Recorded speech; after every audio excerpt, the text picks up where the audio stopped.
the wonderful story of Henry Sugar. This was when we were talking about Asteroid City earlier in the year.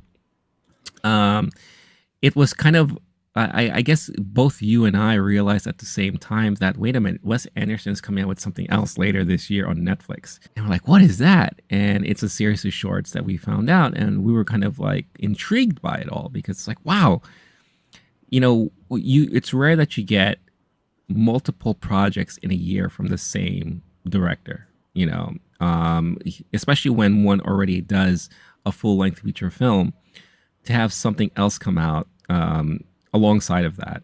And in this case, it's a series of shorts based on stories by the famed author Roald Dahl. If you are familiar or not, this is the same author that wrote classics like Matilda. He actually wrote Fantastic Mr. Fox, which Wes Anderson already kind of translated into his little stop motion animated feature film. So very, very famed author there. Are you familiar with the author? Charlie and the Chocolate Factory. That's right. Which, shout out, Roald Dahl's having a good year. Let's just put it that way. And I wouldn't be shocked if, Wes Anderson gets in good with the Roald Dahl estate with Fantastic Mr. Fox. And then now gets to make this little group of short films based on what I think were short stories from Roald Dahl. I don't know if they were full-fledged books the way some of his others were. I am familiar with them in the way that everyone is, where James and the Giant Peach, Charlie and the Chocolate Factory, Matilda, BFG. These are stories that we've had, or most folks have had in some version growing up in at least the children's library back when physical books were more of a thing. I don't know how those are translating now, but even then the IP is solid. Yeah. And the only kind of reputation I know, which I don't know much, is that he's doing very imaginative stories for children, but also they're a little bit more, there's a darkness to them, or kind of more in the line of the old fairy tales where there will be something sinister underneath, or there'll be a darkness or scariness baked into this story. So it was very popular as we got out of the, real children's books where everything's happy and it's a bedtime story too. You're in 3rd, 4th, 5th grade. You want to be a little bit more grown up. And then, so that's what's interesting is Wes Anderson taking those on. He similarly is known to paint with kid gloves, but also take on some serious subject matter, but doing it in a very light and colorful tone. And he's very,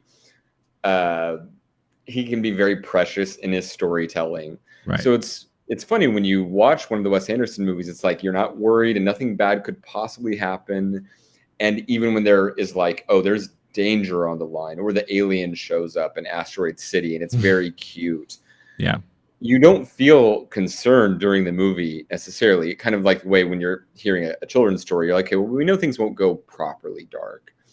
And yet, if you were to read the plot of some of his movies, they're very depressing, morbid, tragic, sad. And so I think similarly, his tone and Roald Dahl's tone go well together. And having watched all 4 of the new Netflix shorts, which were dropped, I think every day a new one dropped. Right. It made sense to me that he's taking on this project. And some of them I go, oh, this is darker than Wes Anderson would do. And some of them were lighter, maybe, than especially than some of his full lengths. Nonetheless, their tones are very simpatico. Yeah, no, for sure. And it's interesting because we are seeing a Wes Anderson now who really spends a lot of focus on theatrics in a way in his movies. When I say that, when we talked about Asteroid City, for example, it felt like watching like a play within a play in a certain way, right? And the story actually played out as such, where you had a bunch of actors putting on a performance, telling a story, and we're watching the story as if it was the movie itself. And then we're seeing the behind the scenes transpire in between all those kinds of things and all that kind of stuff like that. And I think at some point there's even a play within a play within a play, and there's a rehearsal within there. Right. Yeah. It was very removed in that regard. Yeah. Right. Very true. Yeah. And so we're only going to be talking about the main short, which is Henry Sugar, because this was the longest of the four that he put out. It's like 40 minutes, while the rest I think was like 17 minutes each. Yep. Yep. And you had a chance to actually see this in the theater, so I'm curious. I'm going to ask you how that experience was for you. But the one thing I found really interesting about this one, and I watched it at home on Netflix, it felt very low budget. And it came across as if he had maybe like a free week. He had an idea for adapting these short stories. He took like one of those handy cams and he decided to film, even though there's a set and everything like that, he went very lo-fi on this. And maybe it's because I saw it at home, I can actually see the quality of the film and everything like that. It felt very lo-fi in a way. Even the sound, it came across as if they were just recording in a studio, but without any additional editing or any additional like soundproofing or anything like that, because it came across as if they were putting on a stage performance, and it felt really like a stage performance all throughout. And as the thing was playing out, they're moving through different sceneries and all that. Like, I can see this really be something I would watch like on Broadway or off Broadway, So I guess in a way it begs the question: are we ever going to see a Wes Anderson produced Broadway show? Because I think it's getting to the point where he might as well give it a shot, because he's already doing it, but on film.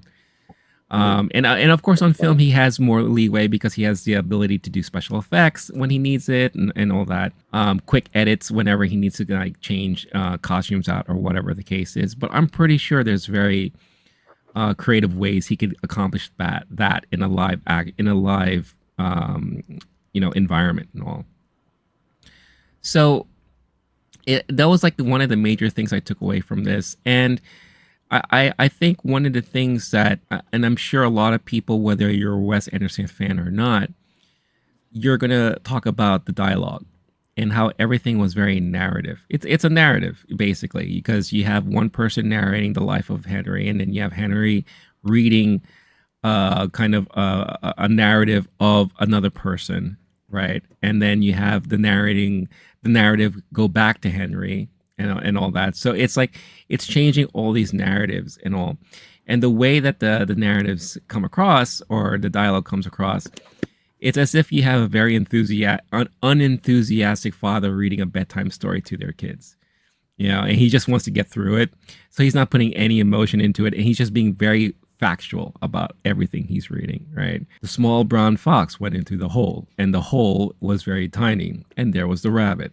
The rabbit said, "Hello, fox." Fox said, "Hi." It's very much like that, right? And it's very, very just factual, no emotion or whatever the case is, which I guess, as we're learning, especially now in these years of Wes Anderson's creativity, that's his charm, right? And I feel like it's kind of evolved into this, because if you go back to watch films like Bottle Rocket, Rushmore, Royal Tenenbaums, it wasn't like this. So it's kind of evolved into kind of like this very unique, niche kind of form of storytelling, which is only associated with the Wes Anderson style now. Especially with the aesthetics of the color palette and the framing of the shots and everything like that. So for someone like me, I found it to be still entertaining, but at the same time, I'm just like, okay, it's getting to be a little bit repetitive for me as far as like this type of way he's telling stories. I wish, there is a part of me that kind of wishes he would go back to those days of Rushmore and Royal Tenenbaums like that, to tell like real heartfelt, but also very mature stories from beginning to end, instead of more of the vignette type of storytelling, which he's doing a lot of these days. And that's why I kind of say, like, I maybe at this point, why don't he just try doing a Broadway production? Because I feel like that's what he's aspiring to do, or he's kind of like pushing towards that direction. I don't know, maybe that's just me. But I still enjoyed it. But I definitely wouldn't say that it was like one of my all-time more recent Wes Anderson stuff that he's put out there. But because I am a fan of Wes, I'm always going to watch Wes stuff. And I'm either going to say, oh, this is like a 3-star or this is a 5-star. It's going to be like one of those things, right? I don't think Wes Anderson will ever, in my opinion, do like a 2-star rated thing unless he really falls out of whatever and does something really bizarre. But that's just me. So what were your thoughts and your experience of actually watching it in the theater? And did you get the same thing that I picked up on watching it at home? So happy to have Surfshark on board as one of the affiliate partners for the Low Key Geek channel here. If you're in the market for a new VPN, I highly recommend a company like Surfshark. And trust me, I've tried all of the VPNs out there, and by far Surfshark is the #1 clear-cut winner for me because of many reasons. Yes, of course, it gives you great protection and security protection while you're browsing the internet, especially when you travel and you're in other countries or other states, and you want to make sure your browsing data is, fully secured and no one is like spying in on you or stealing some of your stuff that you're transmitting online. What I mainly use Surfshark for is for unlocking the streaming services that I already pay for. There's no better feeling in knowing that you can get more out of your streaming services by accessing content that is not necessarily readily available for you in your region. What do I mean by that? Well, a great example is that recently I wanted to check out some movies off of Hulu, but I don't subscribe to Hulu. But I found out that in the UK, Hulu movies are shown on Disney Plus. So all I had to do was connect to the UK server there through Surfshark. And then once I was connected, I just logged into Disney Plus and bam, Hulu movies were available and I was able to enjoy it without any issues with quality due to speed because everything was playing perfectly and the audio was coming in crisp and all that. It's as if I was just watching it normally through my normal internet connection. But the main reason why Surfshark is by far the best is because it is the cheapest out there. And I can't stress that enough where, we're all trying to save money here. And with all the stuff that we pay for on a monthly basis, the last thing we need is to add on an additional high monthly payment to our bills, and Surfshark will not hurt your wallet at all. As a matter of fact, if you scan that QR code you see on the screen right now, or you check out the link in the description of this video, you'll find out how you can get Surfshark for 85% off plus 2 additional months for free. Again, I can't speak highly enough about it, and I'm so glad I came across him, and I'm so glad that they decided to partner up with us here. So again, if you are in the market for a VPN, or maybe now you're more interested more so now to check them out for the first time, scan the QR code you see on the screen right now, or check out the link in the description and find out how you can get 85% off plus 2 months for free. Again, thank you so much, and if you do try Surfshark out, let me know what you thought about him when you do, and let me know your thoughts about the service in the comments of this video. I'll start with that. I don't know how much more low budget it was. It was definitely, he's taking a short film and he's doing it's not as broad of a work. And I don't know budgeting, what Netflix gave him for this. I don't know if we even have those numbers. But there's something intentional about it too, where sure, when we see the person floating and it's clear they take a box and put it underneath which is cute. It was cute. Yeah. That's what it is. I honestly don't think that it was a budget issue. I genuinely think that if he had the budget to do CGI and make it look like the person's floating, I think he still would have chosen to do this. Right. And if we're talking about the thing where Wes Anderson is removed as a director and that actual human stories at the heart of his films are removed from the story that they're in, this isn't new for Wes Anderson.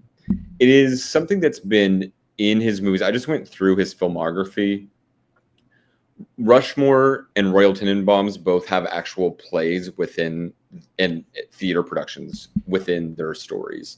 Life Aquatic is a movie about making a documentary. The other movies I was looking through all have some version of it where either characters are performing and acting like characters to each other. There's spinning a narrative in the TV reports on Isle of Dogs. In French Dispatch, there's an interview. And it's kind of like there's very often, if not always, one level of remove from within the action itself. And Wes Anderson does the thing where he is he's not the actual narrator. The person speaking, it's often like a Bob Balaban. There's been different people doing it, but he'll even have the title credits come up, and it'll show the items that are being the famous, in Moonrise Kingdom, the intercuts where it's the items that they're using for their runaway. Yeah, like the backpack, the map, all that kind of stuff. Yeah. In Royal Tenenbaums, not only are there plays within it, it's a book itself, and it would show the first words of the book as they're opening and then flipping through the pages. This is something that he's not necessarily known for entirely when people look back at those movies, but they were there the entire time. And it's almost like he's taking it, yes, maybe another step further. Or in this case, French Dispatch was 3 vignettes with a narrative around it about the magazine. It's funny because as I talk about them more, there's also more layers that I'm realizing are happening on top of it. That French Dispatch, the whole motif was like there was a magazine telling these stories, and then within those stories, there were stories being told within those stories, right? But that's 3 vignettes, and this one is 4 short films that aren't connected, but you could see a version where the first one is shown at the movie theater, and then the other 3 are shown, and you would have something that's the length of an hour and a half, right? More or less. So maybe he's getting further down that road as he's getting further in his career. And I personally like it. There's always been something kind of twee and kind of detached in his movies. And I don't know, we talked about it a lot in our episode about Asteroid City. So I don't necessarily want to belabor it a whole lot more. But there's something where that might be the only way he's able to tell that story. There's a character who says something like that in Asteroid City. That's the only way he's able to tell a deeply human story. I agree. I would love it if he went kid gloves off and just go all in and tell something closer to what's happening throughout Royal Tenenbaums and maybe even lose the intercuts.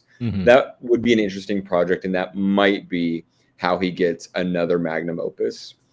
That said, this has been his project in some ways the whole time, and I think these are successful, although I could see some folks are going to like it less and some folks might like it more. There's another question, is he leaning more into his character as a director and what he's known for, or is it just who he is and we're just becoming more used to it over time and seeing these things?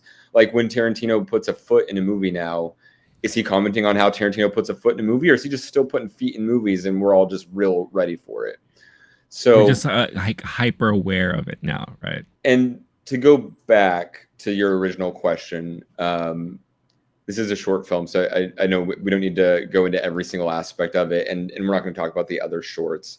I like as far as whether they're successful, I like some more than others. I like them all a good amount. Poison was my favorite one, and then Henry Sugar was right up there with it. I went and saw, I thought it was going to be, I thought there was only one short film because that's all that they played at the theater. And then I realized, oh, thank goodness there's more. And I looked more into it afterward. But they only played Henry Sugar at the IFC Center. I think there were 2 showtimes a day and only for a little bit. Maybe they're doing some other rollout. But I don't think for the Oscars you have to play in a theater to get nominated for a short. For shorts, I don't think so, no. It might, right. It might just be to get the word out and get some publicity for it or make some little extra money, which Netflix doesn't need. I did think it was interesting that Netflix is doing these, but they weren't playing these at the Paris Theater that they own. That is that actually kind of bothered me. Yeah. And I don't know what's up with that. They had El Conde happening at that time. Yeah. By one of my favorite directors, which we're not going to talk about today, but I would have been more interested in seeing this. The theater was so full. And because it was a short film at IFC Center, they don't have a lot of trailers. People would come in and they were like, groups weren't sitting together because it was a small theater, very full, and people were just like looking for any seat. It could have been standing room only, and people would have been standing for the 40 minutes. The theater very much enjoyed it. There was applause at the end. You're not going to get a lot of fist pumping and people, weeping openly at these movies. They're all, we already know what it is. But personally, I like this Wes Anderson project and what he's on, and these are another good step in whatever his weird moves are of his career now. And there is something to be said about the direction he's taken with these short films, that he is doing something different. I've never felt like he repeated the same move twice. He never said, oh, that movie worked, and so I'm going to make another replica of that. he's always been advancing his own storytelling and his structure, expanding those worlds, leaning more into certain tricks and falling away from others. He when you see a theme in a Wes Anderson, the way he tells stories of, oh, this is a kid of divorce, and or he's doing the intercut thing, and he might do it more the next movie, but then he doesn't do it at all the following one. I don't think you can quite pigeonhole him. You could, though, say he's in that phase, the one you described. Mm-hmm. I like it. I think it's successful overall.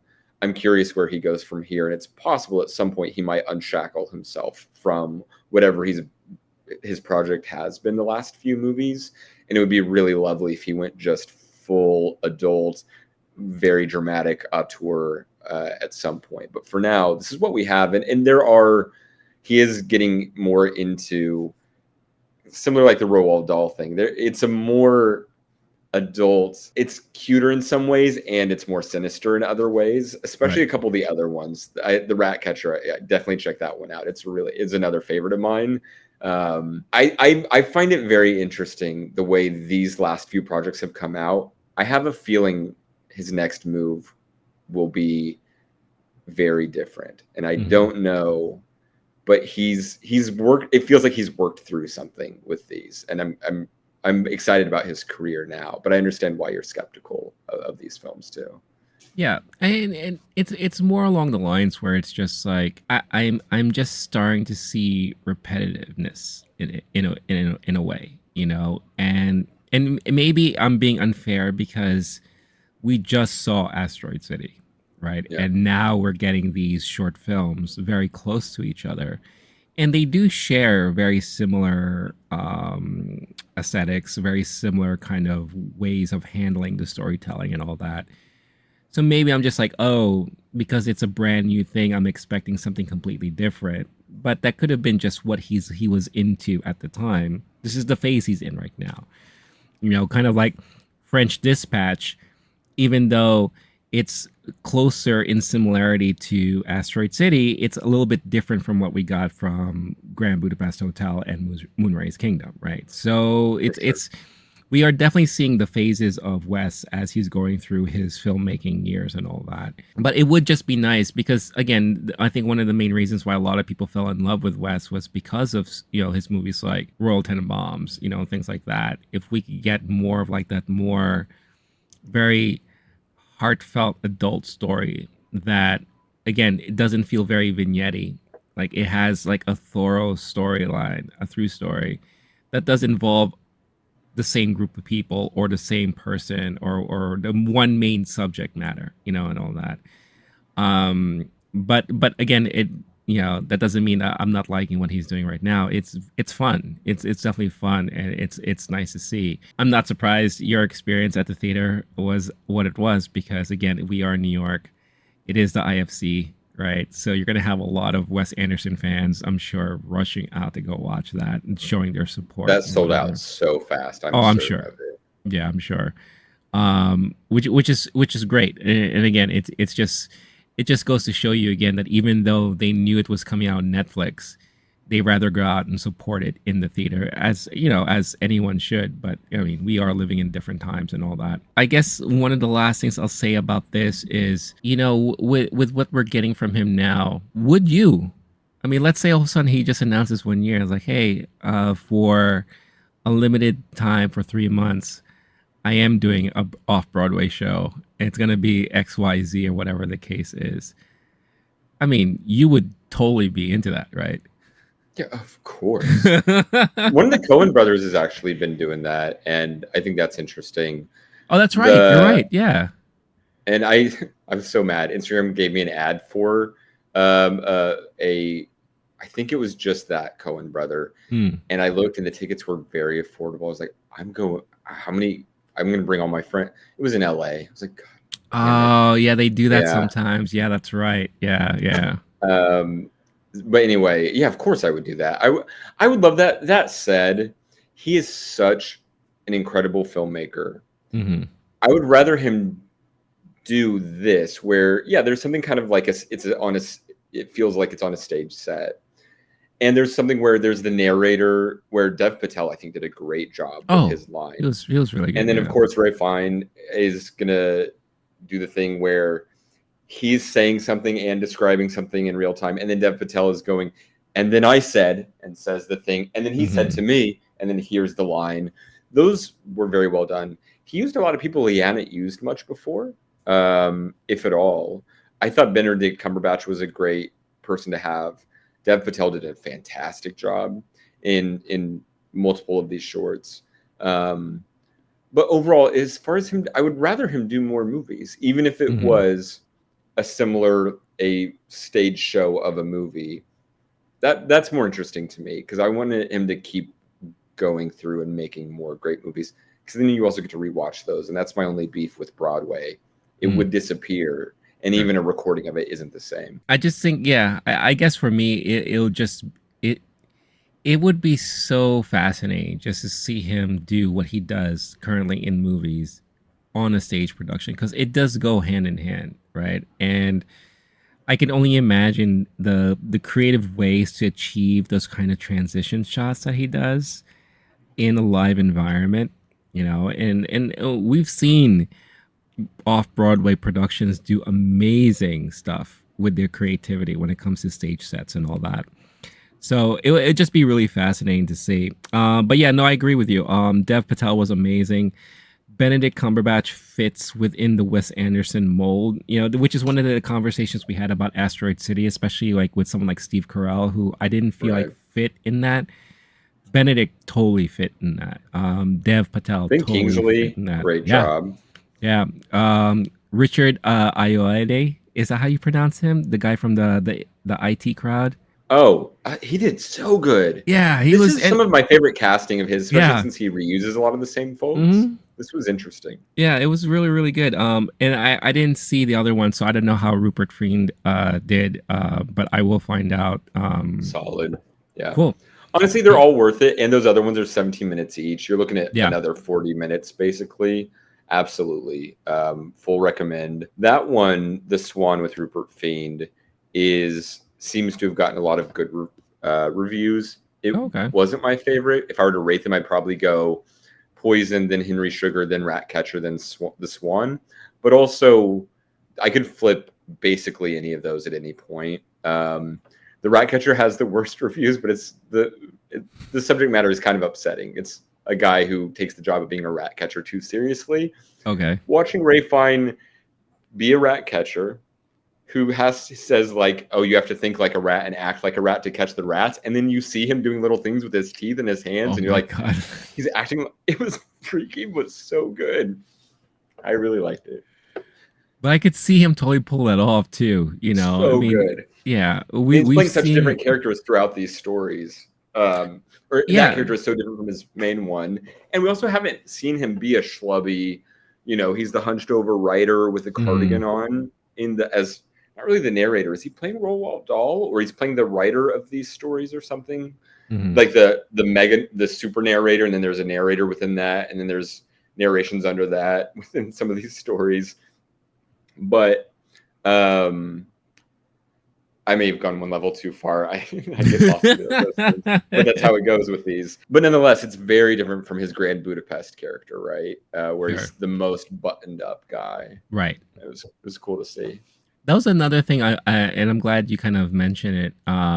Within the same movie, within the same film, you had these actors playing multiple roles, where always, even though they're like the tiny roles, like maybe the guy who's assisting the other guy or whatever, like, or the what was it? Was it Ralph Fiennes, who not only plays the initial narrator, but then later on in the film he plays a cop, and then he shows up in like something else. Like, it's so fascinating, and again, it's a very like play-like production where you have just multiple people playing multiple different roles and supporting everybody in there. I have to say, also one of my favorite things of this is that one shot of when the guy who could see without his eyes, when they put him in the wrap bandage on the head, and they just filmed him walking down the halls without bumping into anything, avoiding things, and then going down the stairs. How they did that one shot, I thought that was like really brilliantly done. It was really, really, really good. And I also think Wes Anderson is such a perfectionist. I don't know how well it would work for him to do a Broadway show. Can you imagine he just like every 15, like the lights go out and he starts tinkering with things, trying to make sure everything's perfectly lined up. Like every night the show would be 2 hours late because we just got to like, okay, we got to dust again. I don't know, but there's something about him as an auteur and filmmaker who makes these things. For full audio episodes of the MovieTime Podcast, make sure to follow and subscribe to the Low-Key Geek channel on your favorite podcast platform. New episodes are uploaded every week.